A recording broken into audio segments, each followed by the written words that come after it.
and aspects of Ghana's education system that requires some urgent action by the president and government. Let me assure you, some of it I'll be as blunt as possible. For instance, university professors retiring on salary. For the distressed economy that President Mahama has inherited, that will be a difficult one for government to do now or even into the foreseeable future. But rather, I'll take comfort in his words that can we have a roadmap that looks at restoration of conditions of service that makes life better for the university lecturer. But to give you an assurance that professors and university lecturers can retire on salary, given the state of Ghana's economy that I'm very familiar with, it will be difficult. You don't want that to be one of the promises for which 8-12 months you are in arrears. Haven't pledged it, you can honor it. So it's better to be very blunt on it. But it can be part of the consultations and dialogue that should go on between government and you in order that we can get the roadmap, as you said, to improve your conditions of service. I'm happy to note that Professor Solomon Nunu, I will make the recommendations today, and I trust that the office of the president would be amenable into working with him. So, ma'am, take note. Get fund to make even a minimum allocation for the operationalization of the Ghana National Research Fund. So if we do know what Get Fund is thinking, my thinking sits with you. We should get fund to do a minimum allocation for the kickoff of it. Additional staff would have to support him, and then we get it going. But the additional staff will be pushed to government payroll at controller. But at least to take off as a National Research Fund, he should have the minimum seed capital to be able to do that.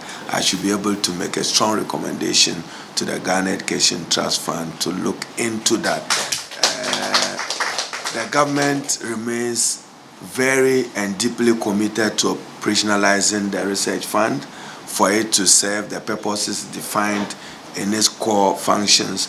I should commend UTAC for the strategic departure from the paradigm of look after us university lecturers into matters that affect our national life and national livelihood. I enjoyed the debate on Galamsey. If you recall, I had a long banter with Professor Ade of Gimpa when you took your position. I don't want to go into the politics of it, but I bluntly told him that, look, Professor Ade, just admit that this government have failed in fighting Galamsey. You don't need anybody to write a thesis as to whether Ghana was succeeding in fighting Galamsey or not. It's the fact that we have failed.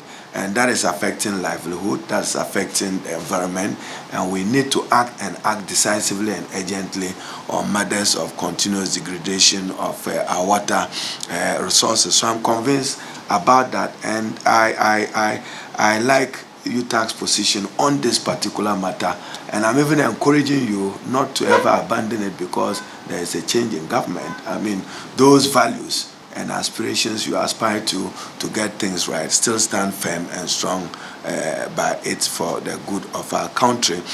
And then, Mamle, as I said, some I can just deal with. We'll send a letter today to the Attorney General and then to National Pension Regulatory Authority on the Ghana University Staff Supernation Scheme. So we'll do so, and let's understand it. Thankfully, I was one of I think when I became Minister for Employment and Labor, the President added pensions to my portfolio. So I do understand the operations of the National Pensions Regulatory Authority. What we need to do, and that is the understanding I'll need from you, whether universities lecturers, you want to opt out of the MPRA Act as happened to the security agencies. I'm just saying, so So I, I do have an understanding. So you want to opt out, or you get yourself out. So I do have an understanding of it. And I'm sure I can go to it. Originally, my position then in government between 2015 and 2016 was for a unification of the pension scheme.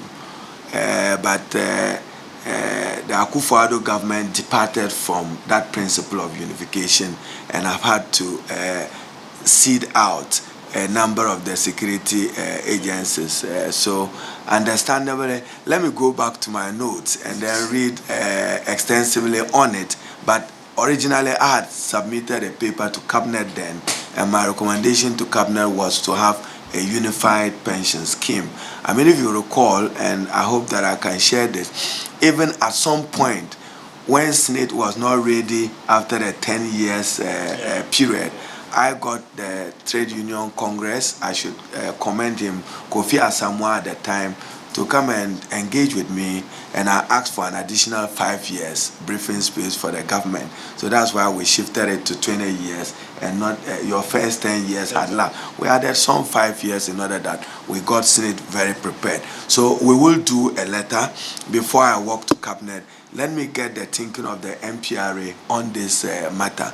But again, you don't want to encourage the culture that you pass a law only in 2008 and then 10 years down the line everybody wants to opt out of it.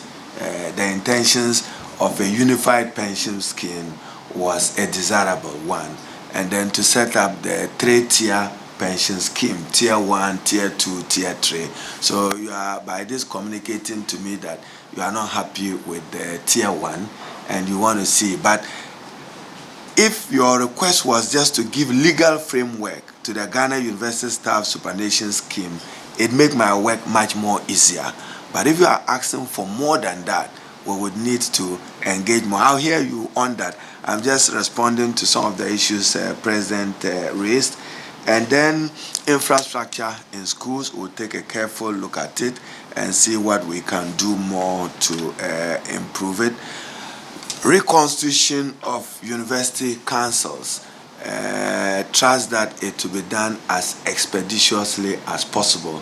Only yesterday I engaged the president on the matter. We have accordingly, I spoke to GTEC, Professor Jinapo, and he's indicated, if you look at your enabling legislation, much of it is institutional. So he's written to the institutions to give government your nominations and representation for the president to appoint them. And my understanding as I spoke to him was that he's given a deadline of 11 February for all of you to respond to it. I trust that if the deadline of 11 February does happen, within the next 2 to 3 weeks, I should be able to get the president to constitute the university councils. He does think that we should get those bodies urgently constituted. The only difficulty on the part of the president, again, as I picked up, is where the legislation says, on the advice of the Council of State, the president cannot proceed until the Council of State is properly constituted in law. In fact, yesterday, I wanted this done, and then when I went through one of your laws, I read the president shall on the advice of the Council of State. So I withdrew politely to go and get the advice from the Council of State. So reconstitution of councils will be done, breach of infrastructure gap. I'm also happy to know that we've already sent a letter to the Minister for Roads to look at the road infrastructure in all the universities. When one of your institutions came here, Mamle got the letter done, and that has gone. So I don't intend to respond to all the issues.